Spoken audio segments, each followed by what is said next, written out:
So the time has finally come. It is Pixel 7 Pro full review time. And let me tell you guys right up front, Google did a great job with this particular device. There are some things that, I do want to cover in terms of, improvements and things like that. So with that being said, let's go ahead and get into it. This is Pixel 7 Pro full review.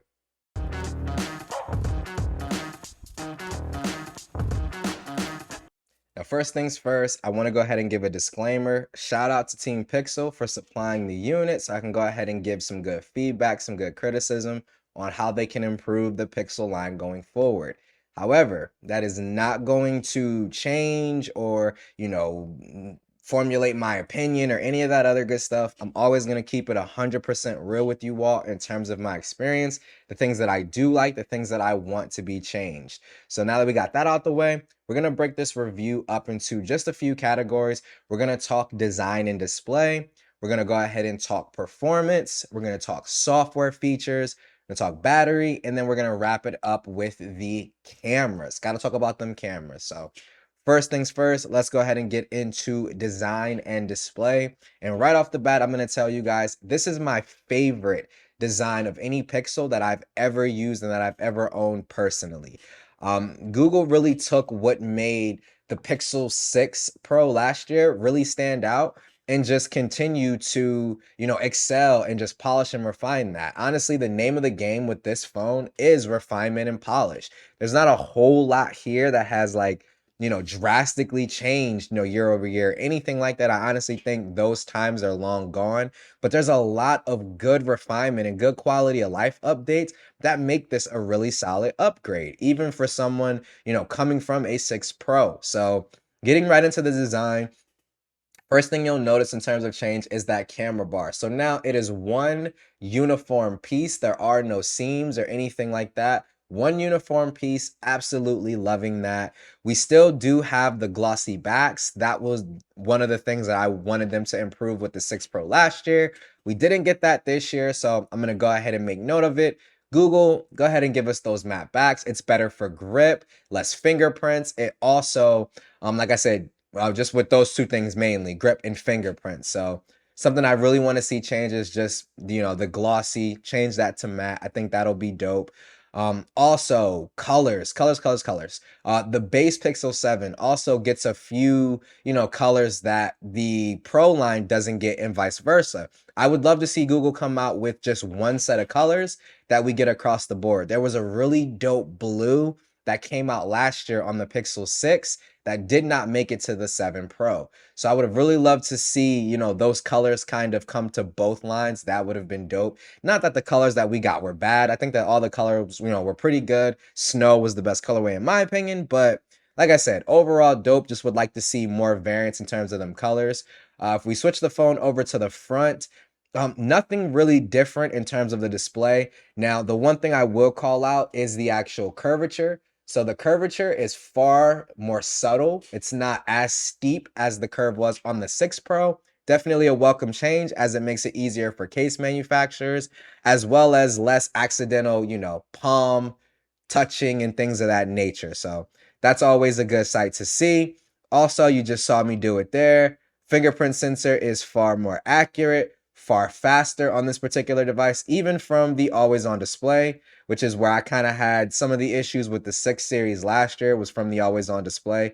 Fingerprint sensor, absolutely fantastic now. I'm good with that. Would love to see them move to say like ultrasonic, the ultrasonic max that we have on some of those Vivo flagships. That would be the next obvious move in my opinion. That would be dope. And then also talking about the display itself, one of the things last year that I wanted them to kind of update with the 6 line was the brightness. So the 6 Pro in normal indoor scenes, I never had any issues or anything like that. Just when I was outside in peak lighting, the brightness was just left a little bit to be desired. With the 7 Pro, they've raised that brightness to a max of 1500 nits. So you're not going to have any issues when trying to see this device outside and in bright sunlight. I've taken it to Disney, to Universal, literally been outside on super sunny days at the park with the kids. Never had an issue seeing the display whatsoever. So definitely good to see that. Happy about that. And then in terms of the display, I think that was the last thing I really wanted to cover. The design, absolutely love it. 6 Pro last year, I guess I can call out that too, did feel a little hollow. The 7 Pro feels really nice and substantial in the hand. Absolutely no issues there whatsoever with that. So overall, definitely feeling the design and the look of the 7 Pro. Looks super classy, super sleek. Really, really feeling it. No real issues there or anything like that. So next up, I want to talk performance. Now, when I got to talk performance because there's quite a few out there who, are kind of writing off the Pixel series because they feel that Tensor should benchmark where Apple and Qualcomm is and things like that. And for those people, I'm just going to flat out say it like this because I don't have a better way to phrase it. If you're looking at the Pixel as a device that has to beat what Apple and Qualcomm are doing on a chip level in terms of benchmarks, you completely, and I mean completely, missed the point of what makes a pixel, right? It's the same thing that we used to say about iPhones, where they didn't need to have the latest and greatest in terms of specs, and they honestly still don't because the software optimization is always top notch. Same story here with the Pixel. Anytime I'm navigating through the phone, anything from swiping through, home screens, invoking the app switcher, opening up applications and closing them, there are no hiccups. There are no lag. There is no lag. There are no stutters.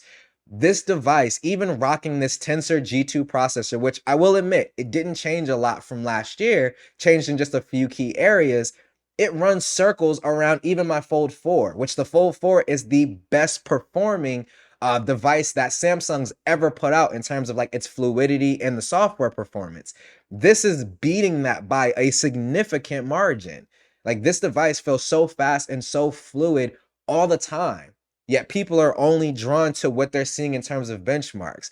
Benchmarks are never indicative of real world usage. Now, I have seen some of the videos where they're showing like video render speeds and things like that. And while I personally am not editing a ton of video on my phone, I'm not even gonna say a ton, I'm not editing video on my phone at all. So that doesn't really bother me, right? And most users aren't editing video on their phones either.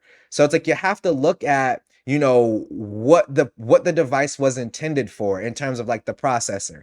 This processor was intended for, AI algorithms, machine learning, to better fit the actual, camera performance, things like that. That's where Tensor comes into play, not just raw horsepower. Because I'm gonna be honest, I'm tired of seeing raw horsepower and no features or functionality to back that up. Now, talking about what Google did update in terms of the processor. So, one, they made it way more efficient. So, the processor is way more efficient. The Pixel doesn't run as hot. I remember even connecting my 6 Pro to wireless Android Auto, it would get overly hot to where it was uncomfortable. Hasn't been an issue with Pixel 7 Pro. It warms up about the same as my other Android, flagship phone. So, no issues there.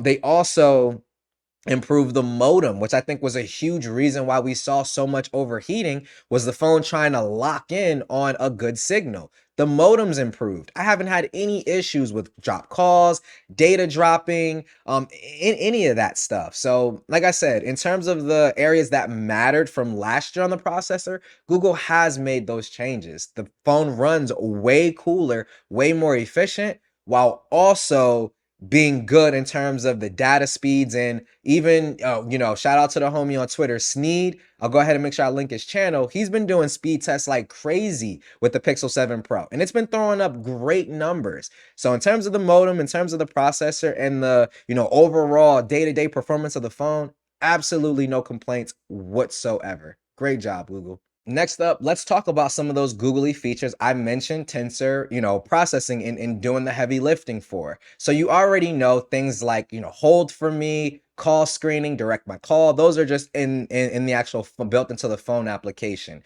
But I'll kind of just highlight two that I use every single day. So one of them is going to be the super fast voice dictation. So I'll go ahead and bring up an example so that way you guys can all see how fast and how great the voice dictation is. Now you'll see every now and then it does still, make a mistake here and there, but I would say about 95% of the time, there's absolutely no issues in terms of the voice dictation. You can see I'm not trying to alter my speech to make it better. I'm talking just as fast and just as normal as I normally do, and the phone is still picking up the speed that I'm talking perfectly fine. There's no issues there. And just to kind of show off a bit, fire emoji. So as you can see, you can even use voice dictation and you even got emojis there. Super dope that Google's able to do that. Also, when you're voice dictating and say like the messages app, you can even say send and the phone is smart enough to know that you actually want to send the message. You can literally initiate a whole conversation and never have to physically type or touch the phone. It's a lifesaver when you're driving and things like that because you're not having to focus on the phone. You can focus on the road in front of you. So shout out to Google for that. Absolutely fantastic feature. The next one is in the camera. So there is two different types of unblur when it comes to Google's feature set. One is the photo unblur, which you can take photos not even shot on this Pixel from other phones and actually put them through Google's unblur algorithm to try to make them a little bit sharper and a little bit more in focus. That one for me was pretty hit and miss. I only tried it maybe once or twice and it was just okay. Honestly, shooting on a Pixel, I never get blurry photos anyway, so it's not that big of a deal. The second one, which is the one that I absolutely love as a father of three, and it's face unblur.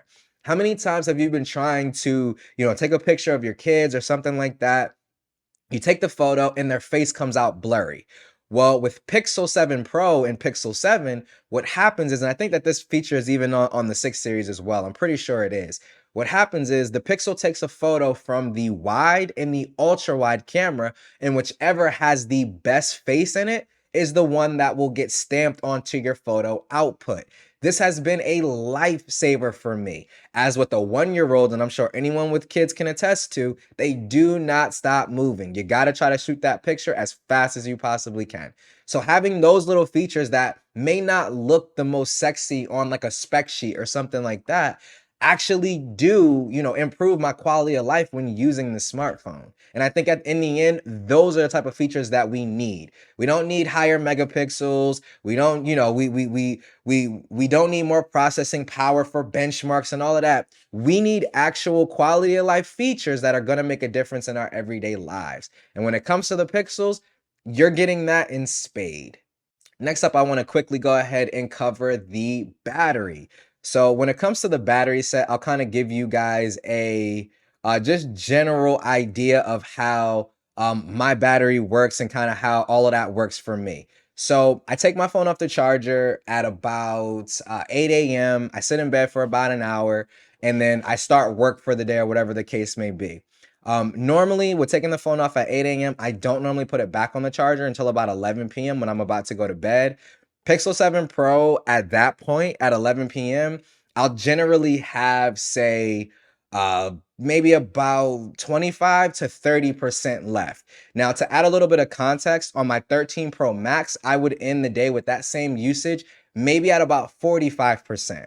And the 14 Pro Max, which is Apple's latest phone, I'm actually seeing myself end up with about 40 or so percent. So 40% on the 14 Pro Max, 30% on the Pixel 7 Pro. So like I said, generally I'm saying about a 10 to 15% difference between those two phones. Both phones, like I said, are able to get me through a full day. Even with the Pixel, when I'm using it heavily, like taking a bunch of photos and videos and things like that, I can still make it to that 11 p.m. time frame, just obviously not with 30%. I might have 10% or something like that. But it still gets me through the full day, not the full work day, the full day. And that is far more important to me. Other than that, I charge my phone overnight every night, so that's never been a big deal for me personally. I would like to see some faster charging. Google, I would say minimum like 50 watts would probably be like the best bet.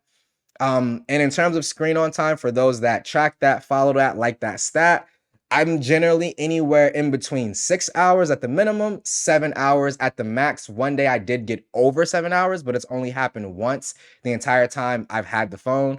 So average, I would say about 6.5, maybe 6 hours and 45 minutes of screen on time. It is probably a safe bet to say. And lastly, we got to talk about These cameras, man. These cameras. I think it goes without saying, Pixel 7 Pro is the best point and shoot, meaning pull it out your pocket, take your shot, done, of any smartphone on the market. That goes down to things like the actual output, to the shutter speed, to the consistency between all three lenses. I don't think that there's a more complete camera system on the market. Now, I know with that, people are running down to the comment section to say, oh, the Galaxy S22 Ultra has this, and this. And yes, the Galaxy S22 Ultra does have a lot of features. I would say it's a more versatile phone. Yes, it's more versatile, but it's not as complete as the Pixel 7 Pro, and I'm kind of going to explain why. So in low light conditions, whether you're in inside dim lighting or just blatantly outside in just low light, the telephoto lenses on the S22 Ultra don't kick in. The sensors aren't big enough. Now, using good lock, you can obviously change that, but even still, with the sensors being as small as they are, it's just not capturing a lot of light, and the images just aren't very good. Whereas out the row up here on screen, a 5x coming out the periscope from the Pixel 7 Pro that I took at Halloween Horror Nights. Obviously, Halloween, everything is super pitch black. This photo came out fantastic. It came out beautifully. And I'm always getting photos from the 5x periscope lens on the Pixel 7 Pro in that type of setting. So it's something where it's just more complete. It's just more consistent for me. So while yes, the S22 Ultra is definitely the more versatile camera because it has things like, the different modes, pro mode, all that good stuff. When it comes to complete camera system, meaning from how you take pictures, aka shutter speed, to the actual output, to what conditions you can actually use all three lenses, nothing is touching the Pixel 7 Pro from a complete camera standpoint. Switching it over and bringing up video, I still think Pixel has great video. Now, it's not the best on the market. I'm still seeing times where in bright peak lighting, there's a little bit more noise being introduced into my videos than I would like. Zona Tech, who's a pretty, known YouTuber, he even put some Pixel 7 Pro video through Final Cut Pro and used a noise reduction kind of edit, and it literally looked perfect. Like the video was outstanding. So Google noise reduction, let's go ahead and work on that for sure. HDR, fantastic though. I don't think I've ever seen HDR, especially coming out of like a selfie camera, look this good. The HDR is always on point. What I will say, colors are sometimes a little bit over exaggerated. Like some of the blues in the sky are a little bit, over blue or more blue than it truly is outside. But I would take that over blown out highlights any day of the week. So in terms of HDR, I honestly haven't seen a better smartphone in terms of video.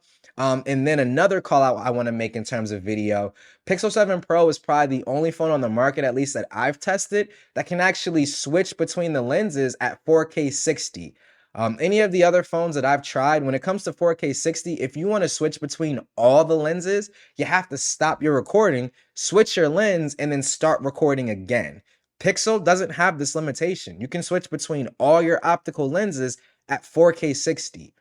For everybody talking about processing power and the Pixel's not matching up from processors, well, you got the Apple A16 and the Snapdragon 8 Plus Gen 1, and they can't even switch between lenses at 4K 60. And Google's doing it with quote unquote a processor that's not good enough, right? So like I said, I hate to put that much energy into that, but that really grinds my gears when I continuously hear that, and people aren't talking about what the Pixel's doing that other phones still aren't doing with more powerful processors. So had to throw that in there, that little shade and jab or whatever the case may be. But like I said, overall, from a camera perspective, great, fantastic, top of the line when it comes to photos, videos. I would say if I had to give it like a letter rating, I would say about a B plus is definitely more than fair in my opinion. Video is definitely good, definitely usable. I don't even think about switching to another phone when it comes to video. But definitely could use some work, especially if we want them to compete with what Apple's doing in terms of video and things of that nature. So only call outs I can make, keep improving your video, keep working on photo processing because that never ends. Smartphone manufacturers always are going to be working on that.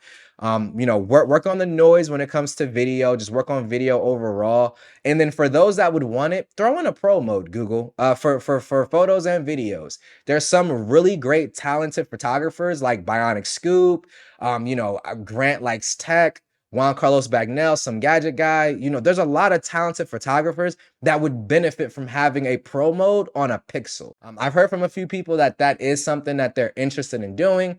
We're just kind of waiting to kind of see that come into play. I do know that the Pixel's camera has always been geared towards literal, pick it up, point, shoot, you're done. So in that regard, Google's absolutely killing it. Now let's see Google kind of take it up to the next level with adding a pro mode.